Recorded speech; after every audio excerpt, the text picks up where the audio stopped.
Pemirsa, hari ini Presiden Prabowo Subianto resmi meluncurkan Koperasi Desa Merah Putih. Peluncuran dilakukan di Klaten, Jawa Tengah.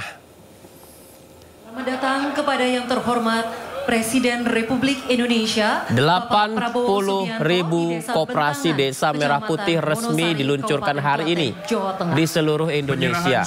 Koperasi memiliki konsep gotong royong. Presiden Prabowo hadir langsung dalam peluncuran Koperasi Desa Merah Putih, di mana acara ini juga dihadiri sejumlah jajaran Kabinet Merah Putih. Penyerahan kepada Bapak acara ini juga dihadiri secara online oleh para pemimpin daerah dari seluruh wilayah di Indonesia. Lagi-lagi Presiden Prabowo juga sempat menyoroti tindakan serakah para koruptor, bahkan memberi istilah baru yaitu serakanomics. Ingin saya sampaikan adalah pengusaha-pengusaha yang serakah. Kita perlu pengusaha. Saya pengusaha sebelum saya masuk politik. Tapi ini sudah bukan pengusaha yang benar. Ini bukan bisnis. Ini bukan entrepreneurship. Ini adalah keserakahan. Ini adalah serakah. Jadi ini bukan mazhab ekonomi lagi. Ini nggak diajarkan di fakultas-fakultas. Ada yang mengatakan ada mazhab ekonomi liberal, neoliberal, klasik, pasar bebas, sosialis, ekonomi komando, dan sebagainya. Ini bukan, ini tidak, ini lain. Ini saya beri nama serakanomics. Ini adalah serakanomics. Ini tidak perlu kita kasih perlakuan yang baik. Saya sudah kasih warning berkali-kali sekian bulan. Tolonglah patuhi ketentuan, patuhi undang-undang. Masa tega petani setengah mati,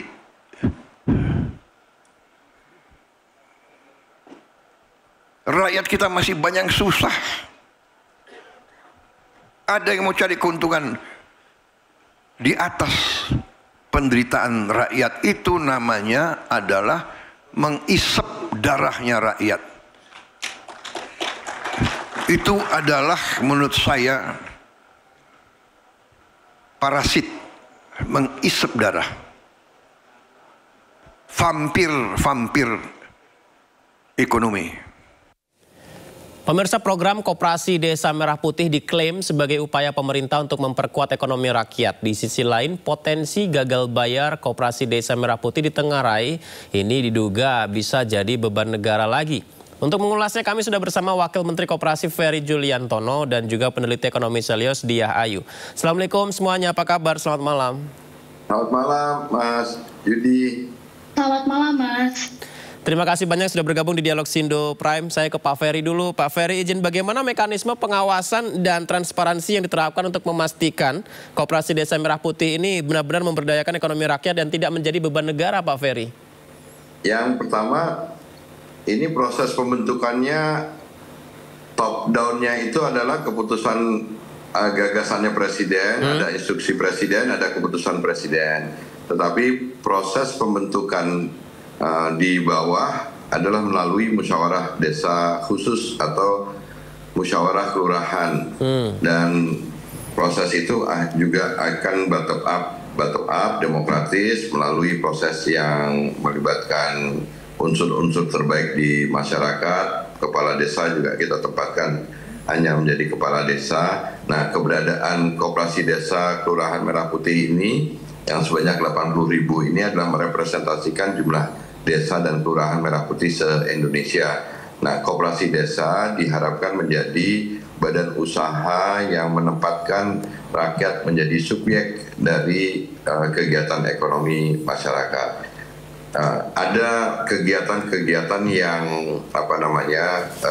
dimandatorikan seperti kegiatan simpan pinjam, kegiatan penyediaan gerai, toko, gudang, kemudian juga ada apotek desa, kemudian ada klinik desa, ada sarana transportasi logistik dan lain sebagainya. Tetapi di luar kegiatan yang mandatori tersebut, silahkan koperasi desa atau kelurahan yang ada melakukan kegiatan bisnis sesuai dengan potensi dan kebutuhan masyarakat desa yang ada. Sehingga yang tadi disampaikan oleh Presiden, koperasi desa ini adalah unit usaha yang paling bawah yang tujuannya pertama berfungsi untuk menjadi tempat penjualan produk-produk dari BUMN dan yang lain-lainnya. Kemudian fungsi yang kedua adalah jadi tempat hub atau tempat penyaluran kegiatan-kegiatan dari pemerintah pusat seperti PKH, BLT, dan lain sebagainya. Yang ketiga tentu adalah Koperasi Desa Kelurahan Merah Putih ini juga bisa berfungsi sebagai off-taker dari hasil produk masyarakat desa, apakah itu tanaman pangan, gabah kering panen misalnya, atau hortikultura, sayuran, kemudian juga peternakan, kerajinan, dan lain sebagainya. Jadi ini sebenarnya adalah merupakan bentuk intervensi negara untuk hadir lagi di tengah masyarakat setelah kegiatan perekonomian khususnya di bawah ini banyak sekali praktek rentenir, tengkulak, harga produk juga terlalu mahal karena mata rantai distribusinya terlalu panjang, masyarakat tidak bisa mendapatkan pelayanan kesehatan, penyediaan obat-obatan, dan juga kurangnya penciptaan lapangan pekerjaan di desa-desa. Jadi memang ada tujuan yang melatar belakangi keberadaan Koperasi Desa Kelurahan Merah Putih ini, dan ini nanti akan diharapkan bisa memicu pertumbuhan ekonomi di desa-desa, karena desa juga sebenarnya adalah merupakan daerah yang masih menyimpan banyak sekali angka kemiskinan, keterbelakangan,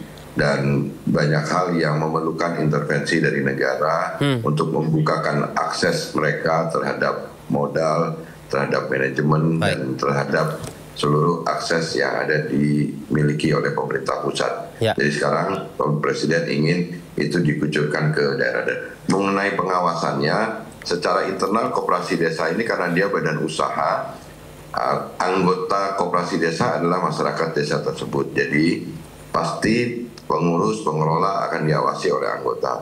Kemudian kepala desanya sendiri itu juga menjadi pengawas dari koperasi desa itu. Belum lagi ditambah pihak-pihak di luar koperasi itu, ada dinas koperasi, ada dinas-dinas yang lain-lainnya, ada kita kerjasama dengan Kejaksaan Agung dan untuk membuat aplikasi jaga desa dengan penambahan fitur-fitur yang memungkinkan kita bisa melakukan mitigasi resiko.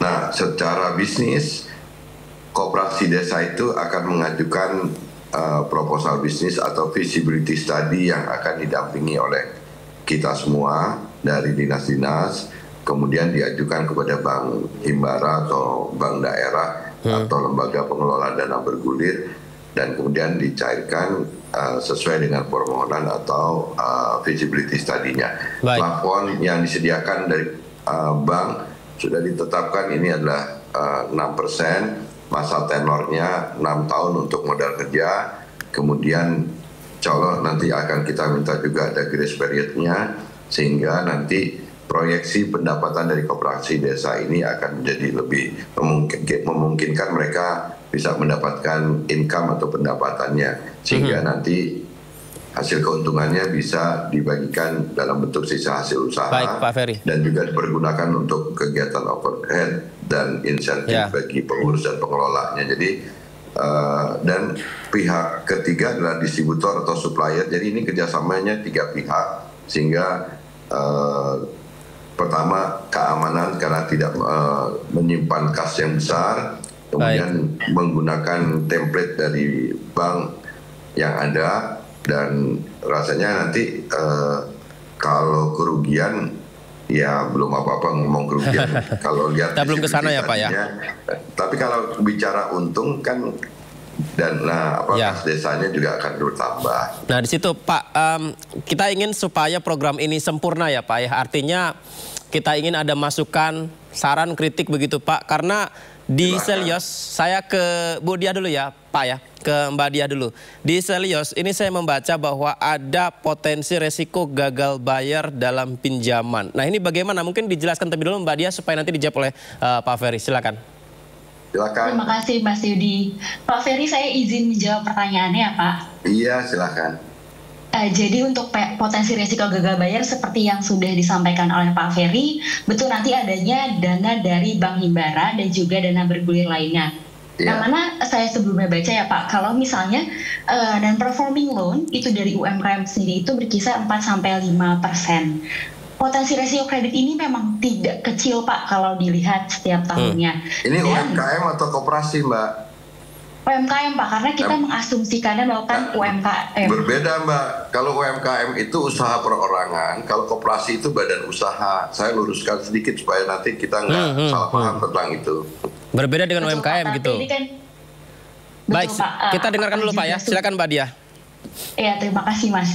Iya, jika seperti itu mungkin nanti Kementerian Koperasi juga bisa melakukan adanya kajian yang merilis bagaimana penghitungan feasibility studies dan juga adanya risiko gagal bayar tersebut. Tetapi jika kami mengasumsikan bahwa adanya perlakuan UMKM yang juga terdiri dari basis ekonomi rakyat kecil nih Pak, sama seperti koperasi yang tubuh dari gerakan masyarakat, yang mana itu seharusnya bottom up Pak, berbasiskan asas kekeluargaan. Jika kita lihat, kalau tingkat NPL-nya di atas 4%, berarti dari setiap 100 triliun pembiayaan, maka akan ada 4 triliun potensi macet Pak, jika dihitung. Kalau kita hitung secara ekonominya. Kalau kita asumsikan ya Mas, untuk peminjaman modal dari perbankan 3 miliar, setiap untuk koperasi yang tadi Pak Ferry sudah sebutkan, nanti akan ada feasibility study, entah itu unit bisnis apa yang akan ditawarkan, maka untuk mandat penyaluran modal ke lebih dari 47.000 koperasi saja ini, akumulasi selama 6 tahunnya risiko gagal bayar ini mencapai 85,96 miliar. 47.000 yang mana Mbak Dia? Kita asumsikannya ini data per Juli Pak, untuk 47.000 koperasi. Kalau hari ini di adanya 80.081 koperasi, itu akan bertambah lagi risiko gagal bayarnya. Kami menggunakan data per Juni 2025 Pak. Yang macet siapa? NPL UMKM atau koperasi Mbak? Kami menggunakan data UMKM Pak, yang juga terdiri dari basis ekonomi rakyat kecil. Saya sampaikan Mbak. Silakan dijawab Pak Ferry. Ada perbedaan UMKM dengan koperasi. Koperasi itu badan usaha, UMKM itu usaha perorangan. Yang benar itu adalah sebenarnya kita sih terbuka aja kalau teman-teman, bahkan kita juga melibatkan perguruan tinggi. UMKM itu yang tadinya sifatnya usaha perorangan, sifatnya sektor informal, harus didorong menjadi punya badan usaha. Sehingga dengan badan usaha itu kan entitas bisnis yang berbeda Mbak, yang akan lebih mudah kita kontrol, lebih mudah kita mitigasi resiko, kita buat penyiapan SDM dengan modul-modul yang baik dan tepat gitu. Memang ada perbedaan Mbak, kalau usaha perorangan kan avalisnya siapa, yang jamin siapa, sehingga beda. Kalau koperasi desa ini kita punya avalis, kita ada penjaminan dan lain sebagainya, gitu. Begitu Mbak Dia, bagaimana Mbak? Silakan Mbak Dia. Saya menanggapi hal tersebut Pak. Jadi ini adalah asumsi Pak untuk NPL UMKM. Jadi mungkin apakah Kementerian Koperasi sudah melihat seberapa besar NPL bagi koperasi itu sendiri? Karena non-performing loan di atas 4% ini tidaklah kecil Pak kalau dilihat. Bahkan ada yang mengasumsikan bahwa NPL koperasi ini bisa mencapai 8,5% Pak. Jika dipakai rata-rata, sebentar Pak saya izin dulu ya Pak. Silakan Mbak Dia diselesaikan dulu. Jika kita menggunakan rata-rata untuk di Indonesia sendiri ini Pak, untuk laporan keuangan dengan performing loan 4-5% saja, itu sudah mencapai akumulasi untuk 6 tahun ke depan itu sudah mencapai 85,96 miliar Pak. Seperti itu. Baik, Pak Ferry silakan jawabannya Pak. Iya, ini kan seperti menyamakan UMKM dengan badan usaha koperasi, sangat berbeda. Jadi gini, kan kalau UMKM dia proposal bisnisnya bagaimana? Itu pertanyaannya itu harusnya Mbak diarahkan kepada pihak penyalur kredit kur yang kepada usaha-usaha perorangan yang sebenarnya juga kita kritik. Nah, dengan penyaluran kur kepada entitas badan usaha koperasi diharapkan nanti perlakuannya juga akan berbeda. Misalkan Mbak Dia, kalau koperasi desa ini kan sekarang yang tadi saya sampaikan, dia menjadi badan usaha yang ikut menyalurkan gas LPG 3 kilo. Kan itu nggak modal sebenarnya, tapi dia bisa jualan dengan mendapatkan keuntungan dari situ.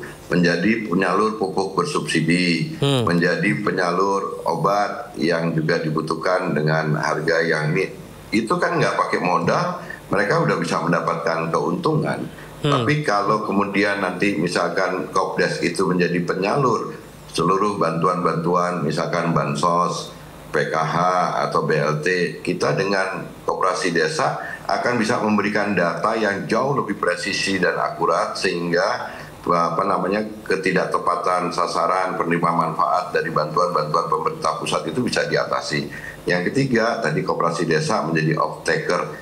Kalau misalkan koperasi desa menyediakan dryer untuk menyerap gabah kering panen petani yang sekarang kualitasnya jauh di bawah yang ditetapkan oleh Bulog dengan harga gabah yang sekarang 6.500, kan ini sangat membantu supaya hasil produk tanaman pangan di masyarakat desa itu bisa meningkat kualitas dan hasilnya. Termasuk juga kalau koperasi desa itu berada di desa pesisir atau nelayan, kita akan lengkapi itu dengan cold storage sehingga hasil tangkapan ikan mereka bisa tersimpan dengan baik dan mutu kualitasnya bisa tetap terjaga. Jadi kita juga sudah mempertimbangkan apa yang disampaikan oleh Bu Dia, terima kasih masukannya. Tapi dengan koperasi desa ini karena dia juga badan usaha sama seperti PT dan CV, saya rasa ini akan disiapkan mitigasi resikonya. Kemudian tentu juga ini karena baru dalam tahap proses pembentukan Mbak Dia, jadi mohon nanti bersabar sedikit. Kalau perlu nanti kita libatkan teman-teman Selios dan perguruan tinggi untuk menyempurnakan model bisnisnya dan penyiapan modul-modul buat pelatihan bagi pengurus dan pengelola dari Koperasi Desa Merah Putih. Izin Pak Ferry, saya potong. Tadi sempat menyinggung juga Pak Ferry soal Bulog. Ini bicara soal beras juga Pak. Nih, dalam peluncuran Koperasi Desa Merah Putih, Presiden Prabowo mengecam munculnya kasus beras oplosan yang mengemuka beberapa hari terakhir. Kita simak dulu ya Pak pernyataan Presiden berikut ini. Mereka mencari keuntungan yang luar biasa. Saya dapat laporan satu penggilingan padi untung tiap panen 2 triliun per bulan. 2 triliun per bulan. Sudah kita terbikin begitu saya keluarkan niat ini, harga langsung naik lagi. Mereka langsung beli 6.500. Oke, berhasil. Dapat laporan lagi, Pak. Harga 6.500 sudah, Pak. Harga dasar. Tapi jualnya permainan lagi. Beras biasa dibungkus, dikasih stempel Bas Premium, dijual Rp5.000 di atas harga eceran tertinggi. Saudara-saudara, ini kan penipuan. Ini adalah pidana. Saya minta Jaksa Agung sama Kapolri usut dan tindak. Ini pidana. Dan saya dapat laporan kerugian yang dialami oleh ekonomi Indonesia, kerugian oleh bangsa Indonesia, kerugian oleh rakyat Indonesia adalah 100 triliun tiap tahun. Saya anggap ini adalah pengkhianatan kepada bangsa dan rakyat. Ini adalah upaya untuk membuat Indonesia terus lemah, terus miskin. Saya tidak terima. Saya disumpah di depan rakyat untuk memegang teguh Undang-Undang Dasar dan menjalankan segala perundang-undangan dan peraturan yang berlaku. Saya perintahkan Kapolri dan Jaksa Agung usut, tindak. Kita lanjutkan dialog kita. Pak Ferry, ini kali ketiga kalau nggak salah ya, Presiden menyebut harus usut tuntas tentang beras oplosan. Nah, apakah dengan adanya koperasi desa ini akan terawasi dan terdistribusi dengan baik selama ini beras-beras tersebut? Tadi yang saya bilang Mas, ada masalah di level desanya. Jadi gabah kering panen petani itu sekarang banyak diborong oleh saya nggak usah nyebut korporasinya, aksi borong terhadap gabah kering panen petani. Seharusnya itu kan gabah kering panen petani itu dikeringkan supaya bisa memenuhi standar yang ditetapkan oleh Bulog, kadar airnya 14, kadar pecahannya 22% dan menitnya 4% dan segala macam yang seperti itu harus dilengkapi kelompok-kelompok tani itu dengan dryer yang skalanya kecil yang memungkinkan kualitas mereka bisa menyesuaikan dengan standar yang ada di Bulog. Nah, tetapi yang terjadi seperti sekarang adalah banyak sekali penggilingan padi yang kecil-kecil nih, Mas. Contoh di Jawa Timur yang mereka sekarang kesulitan mendapatkan bahan baku gabah kering panen petani karena ada aksi borong yang dilakukan oleh pemodal-pemodal besar yang membeli langsung gabah kering panen petani itu dan kemudian mereka simpan dalam gudang-gudang dalam jumlah yang sangat besar. Mereka jadikan sebagai bahan baku untuk rice milling unit dalam skala besarnya mereka. Yang di situ ada dua problem, satu aksi borong korporasi terhadap gabah kering panen petani tersebut. Yang kedua adalah aksi penimbunan stok bahan baku gabah kering panen petani itu sebagai bahan baku dari rice milling unit yang skalanya besar itu. Kemudian mereka produksi beras-beras yang tadi disampaikan oleh Pak Prabowo banyak sekali dicampur, dioplos dan lain sebagainya yang kemudian itu sangat merugikan konsumen. Jadi ada dua korban di sini apa yang disampaikan oleh Presiden. Pertama, penghisapan terhadap petani padinya, kemudian adalah kita sebagai konsumen ya, Pak, terhadap konsumen karena mereka memproduksi tidak sesuai dengan kualitas, mereka campur dan lain sebagainya. Ya itulah kemudian Presiden menganggap bahwa dengan menggunakan payung hukum Pasal 33 Undang-Undang Dasar 1945 ayat 2 terutama bahwa ini adalah merupakan hajat hidup orang banyak dan ini akan menjadi kekuasaan negara. Presiden menganggap bahwa penggilingan rice milling ini yang berbuat curang ini akan harus ditindak. Jadi koperasi desa ini nanti fungsinya itu tadi akan kita dorong untuk menjadi off-taker untuk menyerap gabah kering panen petani dan kemudian kalau sekarang kan petani dengan segala hormat masih menjemur gabah kering panen petaninya itu, gabah kering panennya itu di lantai-lantai itu kadang-kadang dilindes-lindes motor, dipotok-potok ayam gitu loh Mas. Nah ini sekarang kita akan lengkapi dengan dryer dengan skala yang kecil yang kemudian itu bisa meningkatkan mutu dan kualitas gabah kering panen petani itu sesuai dengan standar Bulog dan kemudian Bulog akan gampang membeli harga gabah itu dengan harga yang sudah ditetapkan oleh pemerintah. Ini kan problemnya sekarang stok di gudang banyak tapi harga beras di konsumen kan tinggi. Inilah yang dianggap menjadi ada unsur spekulan, ada unsur mengambil manfaat dari motif keserakahan dari pemilik pemilik rice milling unit itu. Gudang ya. Baik, Mbak Diah, ada satu hal juga hal positif ya disampaikan oleh Pak Ferry dan pemerintah mendirikan Koperasi Desa Merah Putih ini adalah memangkas rantai distribusi. Tentu saja ini bisa menguntungkan konsumen dan juga dari pihak petani juga tadi disampaikan. Nah, apakah ini akan berdampak buruk pada lapangan pekerjaan yang selama ini sudah biasa seperti adanya transportasi, gudang dan lain-lain ketika dipangkas lapangan pekerjaan apakah ini terancam? Baik Mas, terima kasih. Pak Ferry saya izin menjawab. Iya, silakan Mbak. Iya Mas, ini juga akan menjadi penciptaan lapangan pekerjaan kembali lagi karena tadi adanya berbagai unit usaha baru, tetapi kita kembali lagi bahwa sebelumnya memang sudah ada BUMDes yang memang untuk secara jangka panjang ini sudah menguntungkan.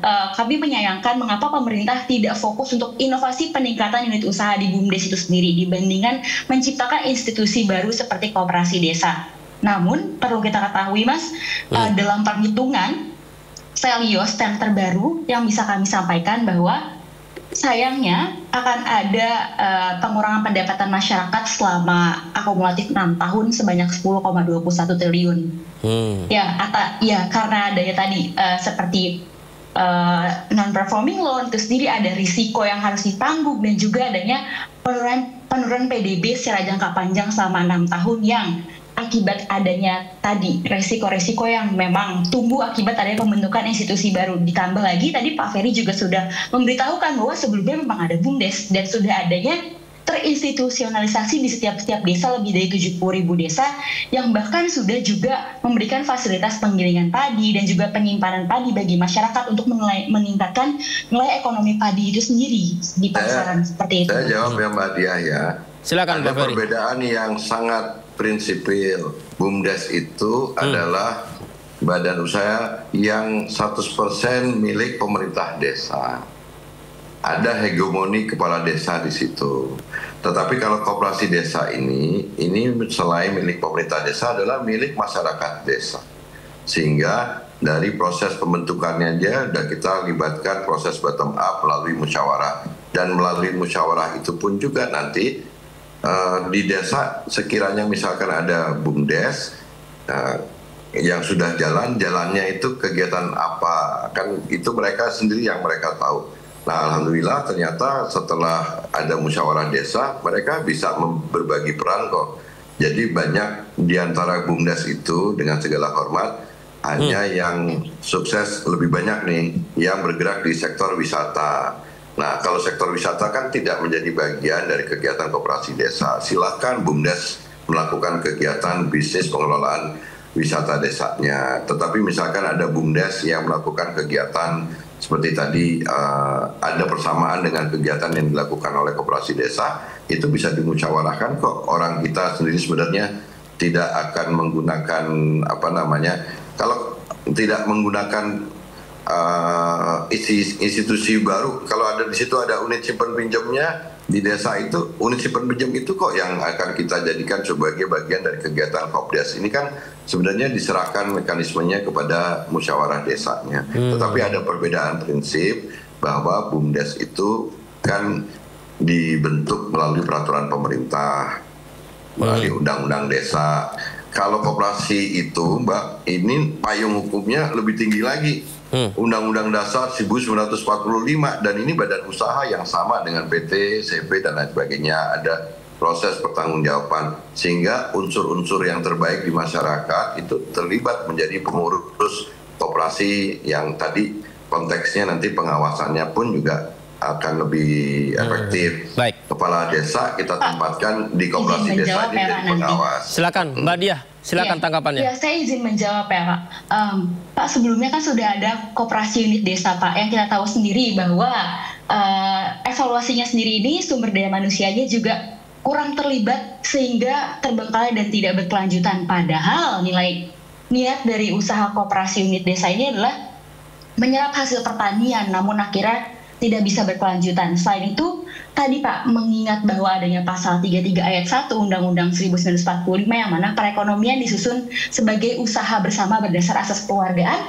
Ini adalah konsepnya bottom up, Pak, bukan dari apa yang instruksi Pak Presiden dari top button dan juga ini juga Pak ada ini Mbak Diah, jangan dipaksa lagi, digiring lagi. Ini bukan bottom up, ini musyawarah desa yang bottom up. Kalau instruksi presiden ya pasti dari atas, orang negara mau terlibat. Nah, khusus KUD, saya ini ketua Dewan Pembina, sekretaris Dewan Pembina Induk Koperasi Unit Desa. KUD itu namanya Koperasi Unit Desa, tapi lokusnya di kecamatan. Aset-aset berupa gudangnya itu di kecamatan. KUD itu tidak gagal, tetapi kalah karena International Monetary Fund yang kemudian berdasarkan keputusan itu semua mekanisme pasar itu dijadikan sebagai panduan, jadi diserahkan kepada mekanisme pasar bebas. Justru karena mekanisme pasar bebas itulah Mbak Dia, banyak sekali di desa praktek rentenir, pinjol lah, tengkulak lah, segala macam ini yang akan diberantas. Nah, Presiden ingin menghadirkan negara terlibat lagi untuk mengatur intervensi pemerintah ya Pak ya, dan perekonomian di masyarakat. Jadi KUD nanti akan berperan, gudang-gudangnya kami juga sudah melakukan kerjasama dengan KUD, terutama yang masih memiliki aset gudang-gudang yang akan kita utilisasi, karena nanti kan akan bisa gudang-gudang tersebut dipergunakan untuk menjadi distribution center bagi distribusi ke koperasi-koperasi desa yang ada. Justru dengan adanya keberadaan koperasi desa ini kita bisa lagi membangun ekosistem Mbak Diah yang baik, yang bisa nanti merevitalisasi lagi KUD-KUD yang selama ini menjadi kurang aktif dan lain sebagainya, karena bukan karena KUD-nya nggak mampu, tapi karena kalah karena keputusan politik yang pada saat itu yang kemudian kita tunduk pada International Monetary Fund yang kemudian pasar bebas dan mekanismenya diserahkan kepada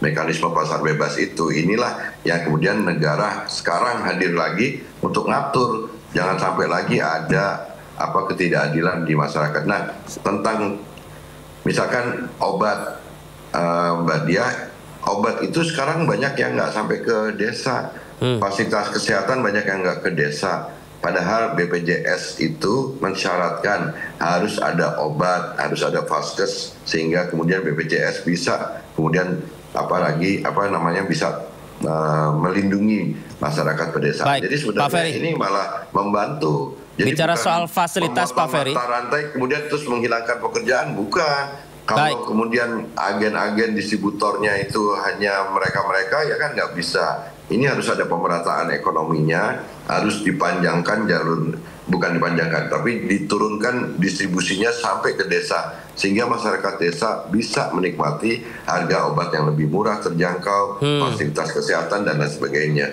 Itu dan menarik Pak Ferry. Dengan keberadaan koperasi desa, kalau pengurusnya ada 10, kan udah 800.000, belum lagi kalau ditambah pengelolanya, karena disitulah nanti akan ada penciptaan lapangan pekerjaan, anak-anak muda di desa tidak lagi seperti sekarang, semuanya urbanisasi ke kota, menjadi pekerja sektor informal, menjadi karyawan atau menjadi buruh pekerja di pabrik-pabrik. Gitu, baik, Mbak. itu yang menarik Mbak Diah, bagaimana keterlibatan pemerintah secara langsung, ini adalah dari presiden langsung agar bisa koperasi ini tepat sasaran Mbak Diah. Baik, terima kasih Pak Ferry, saya ingin menjawab. Perlu diketahui pemerintah bahwa perlu strategi yang tepat, Mas. Kita lihat sendiri bahwa penurunan laba koperasi ini terakhir tercatat pada tahun 2024 itu menurun sebesar 25,70%. Pemerintah perlu memutar ulang kembali strategi yang tepat, bagaimana ingin meningkatkan lapangan pekerjaan agar para pemuda tidak bergerak perpindahannya ke pekerjaan informal. Harus diketahui lagi bahwa para pemuda shifting pekerjaan pertama mereka adalah pekerjaan informal, Pak. Dan harus diketahui pemerintah juga bahwa minimnya keselamatan dan pekerjaan serta tanggungan asuransi itu lebih banyak di pekerjaan informal. Bagaimana pemerintah ingin menyelamatkan hal tersebut jika laba koperasi sendiri ini turun mencapai 25,70% seperti itu. Dan yang selanjutnya ada visibility study-nya, Mas. Bagaimana ini tuh political cycle ya, Mas. Political cycle yang mana apakah ini akan berlanjut atau cuma secara jangka pendek saja, Mas, untuk mengikuti political cycle? Ini perlu diketahui karena kita juga melihat ya, Mas, setiap tahunnya atau setiap periodenya sebuah kebijakan berubah tergantung arah masing-masing pemimpin kebijakan, tergantung seperti apa selalu mentality setiap kementerian kebijakannya. Tapi kembali lagi, jika ini adalah sebuah inisiasi dari desa atau diharapkan bottom up yang mana sesuai kemampuan sumber daya manusia dan juga pelatihan serta dibutuhkannya transparansi itu sendiri, Mas. Baik. Terima kasih. Saya ingin sekali berdialog panjang dengan Mbak Diah dan Pak Ferry. Sayang waktu kita terbatas. Mungkin terakhir Pak Ferry, silakan. Silakan Pak.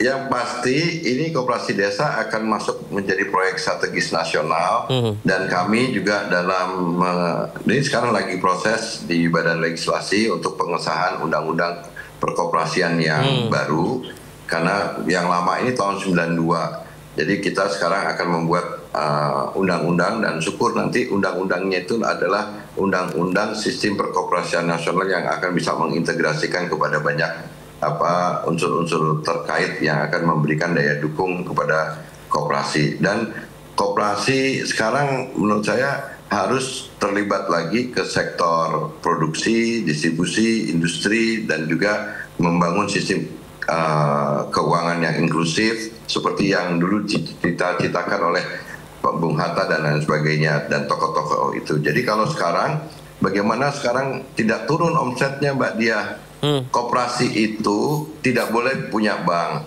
koperasi nggak boleh bikin rumah sakit, koperasi nggak boleh ikut dalam kegiatan usaha perjalanan umroh dan haji. Jadi saya hitung ada sekitar 22 regulasi yang membatasi ruang lingkup kegiatan usaha koperasi.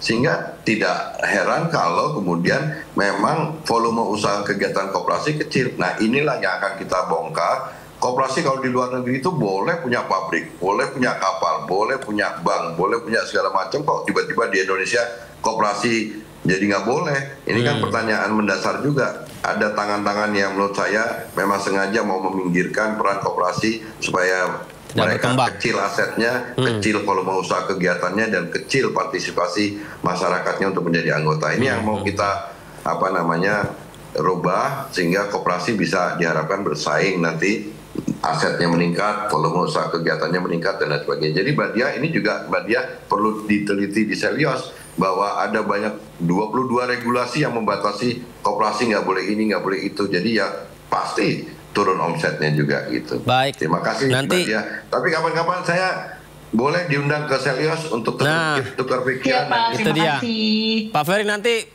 bisa bersama Selyos diundang. Sindo TV juga diundang ya Pak Ferry. Dengan senang hati. Sindo TV jangan lupa Pak. Juga ingin dapat masukan juga Mas Yudi. Baik Pak Ferry. Terima kasih Ya. banyak sudah berbagi Pak Ferry Juliantono, Wakil Menteri Koperasi dan Peneliti Ekonomi Selyos Dia Ayu. Selamat malam. Assalamualaikum. Selamat malam. Terima kasih, selamat malam Pak Ferry, Mas Yudi, terima kasih atas waktunya. Sama-sama. Ya, kita ke informasi mancanegara berikutnya pemirsa. Presiden Donald Trump, Presiden Amerika Serikat, menetapkan tarif bea masuk produk Indonesia ke Amerika Serikat sebesar 19%. Meski demikian, pemerintah menegaskan Amerika Serikat juga akan melakukan investasi di tanah air. Semua sudah kita hitung, semua kita berunding ya. Kita juga memikirkan yang penting bagi saya adalah rakyat saya. Yang penting saya harus lindungi pekerja-pekerja kita. Walaupun kita juga punya sikap ya. Ini tawaran kita nggak mampu memberi lebih. Tapi yang penting bagi saya pekerja-pekerja kita aman, dan saya sangat optimis ekonomi kita dalam kondisi yang kuat, kondisi yang bagus, ya kan. Jadi apapun terjadi kita akan kuat.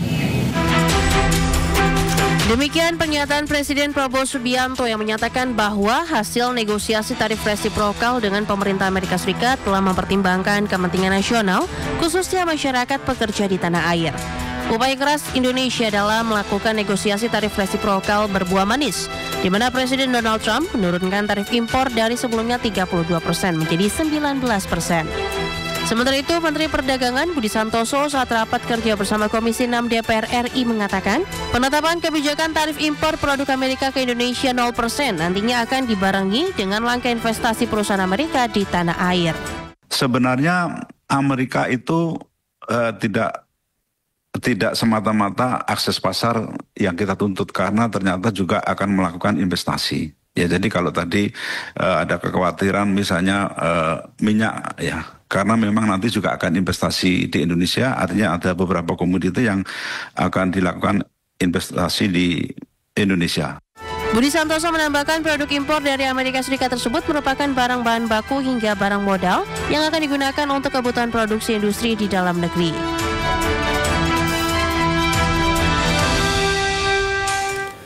Pemirsa, pengenaan tarif impor sebesar 19% oleh Amerika Serikat menjadi momentum yang tepat bagi industri nasional untuk meningkatkan ekspor ke negeri Paman Sam.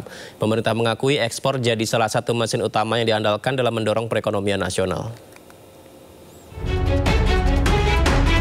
Pengenaan tarif impor produk-produk Indonesia sebesar 19% oleh Amerika Serikat menjadi momentum yang tepat bagi industri nasional untuk meningkatkan ekspor ke negeri Paman Sam. Terlebih, pengenaan tarif impor produk Indonesia oleh Amerika lebih menguntungkan dibandingkan negara-negara pesaing. Menteri Perindustrian Agus Gumiwang Kartasasmita mengakui, saat ini ekspor menjadi salah satu mesin utama yang diandalkan dalam mendorong perekonomian nasional. Tidak hanya dari sisi nilai, tetapi volume barang yang diekspor juga terus meningkat. Hilirisasi, pendalaman struktur untuk bisa memanfaatkan tarif yang 19%, itu juga suatu hal yang sangat positif, sehingga sedikit banyak pasti akan bisa meningkatkan nilai ekspor kita, ya, khususnya nilai ekspor produk-produk berbasis baja. Selain optimalisasi peluang ekspor, ekosistem pasar domestik juga wajib dikelola dengan baik. Mengingat potensi pasar dalam negeri yang masih sangat besar. Mengingat 80% output dari industri manufaktur nasional digunakan untuk memenuhi kebutuhan pasar dalam negeri.